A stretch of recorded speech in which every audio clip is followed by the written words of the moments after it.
Halo semuanya, Assalamualaikum warahmatullahi wabarakatuh. Sebelumnya saya mengucapkan banyak terima kasih kepada teman-teman yang telah mengklik video saya kali ini. Sebelum masuk ke videonya, izinkan saya untuk memperkenalkan diri dulu. Saya adalah Azrana Baikal Abdi. Saya mahasiswa dari Sekolah Tinggi Pembangunan Masyarakat Desa semester 4. Saya mengambil program studi ilmu pemerintahan. Dan dalam video kali ini, sebenarnya ini adalah tugas UAS saya. UAS dalam mata kuliah kebijakan publik yang diampu langsung oleh Bapak Heri. Dan dalam video ini juga kita akan sedikit membahas dan belajar bersama mengenai apa sih itu pengembangan alternatif kebijakan. Saya ingin memberikan gambaran sedikit ini dari yang saya tangkap dari beberapa pertemuan kuliah dari Bapak Heri. Sebelum masuk ke dalam pembahasan pengembangan alternatif kebijakan, dari kita pasti banyak yang bertanya, kenapa sih kebijakan itu muncul, lalu guna kebijakan itu apa? Nah, kebijakan tersebut biasanya muncul karena ada timbulnya permasalahan. Selain itu, kebijakan publik itu sangat penting karena keputusan yang dibuat itu mencakup banyak hal, misalnya saja dalam hal pendidikan, kesehatan, terus keamanan juga itu bisa dibicarakan dalam kebijakan publik ini.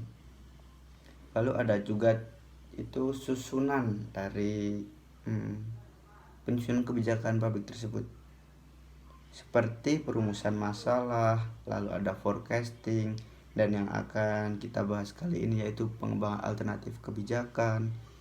Lalu ada rekomendasi kebijakan, dan rekomendasi kebijakan ini biasanya sering kita kenal atau kita sebut dengan kata implementasi.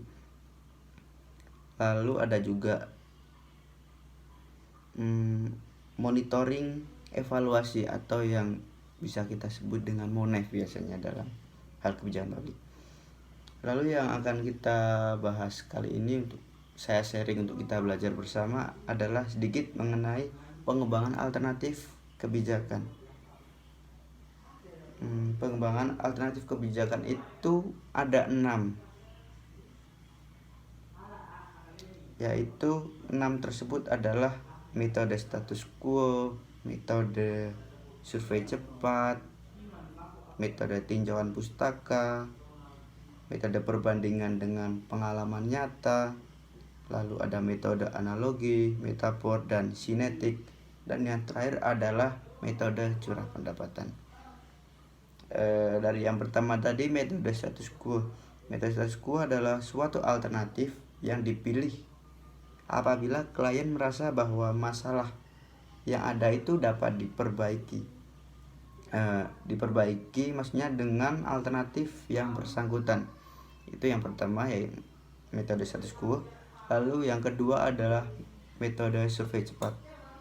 Metode survei cepat menanyai kepada kelompok tertentu mengenai suatu permasalahan dan biasanya itu meminta saran. Nah, saran itu tujuannya untuk mendapatkan berbagai ide untuk memecahkan masalah. Lalu yang ketiga adalah tinjauan pustaka. Dalam tinjauan pustaka ini biasanya kita juga sering menyebut dengan literatur review. Nah, literatur review ini menggunakan berbagai sumber literatur. Biasanya kita juga dapat dari buku, dari jurnal. Lalu yang keempat adalah perbandingan dengan pengalaman nyata. Perbandingan dengan pengalaman nyata ini biasanya lebih mudah untuk memecahkan masalahnya. Karena apabila dengan pengalaman nyata, perolehan informasi yang akan kita dapat itu lebih mudah. Bahkan apalagi kalau permasalahan itu sama, jadi kita lebih mudah untuk memecahkannya.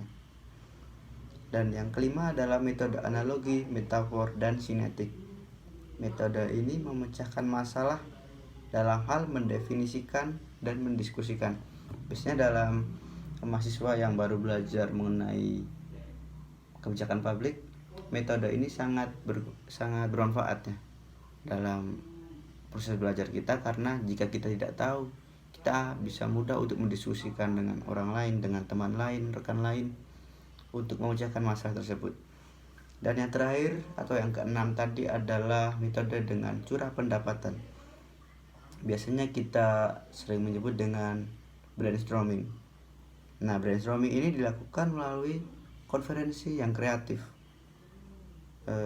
Konferensi yang kreatif ini berguna untuk menghasilkan checklist ide. Saya akan sedikit memberikan contoh dari 6 metode yang tadi saya jelaskan.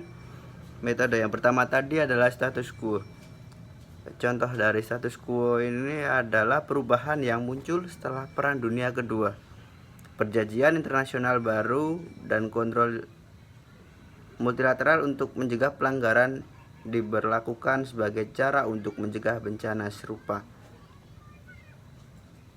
Lalu yang kedua adalah survei cepat. Dalam contoh survei cepat ini adalah survei cepat mengenai imunisasi bayi yang ada di Kabupaten Temanggung atau kabupaten saya sendiri. Lalu yang ketiga tadi adalah literatur review. Dalam contoh literatur review ini, studi literatur review untuk penerapan good corporate governance bagi pengembangan asuransi mikro syariah.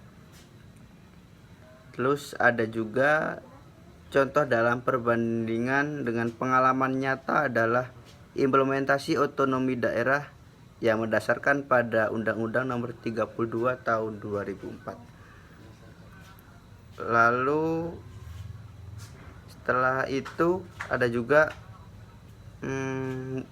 musyawarah antar pihak pemerintah yang bersangkutan dan tokoh masyarakat.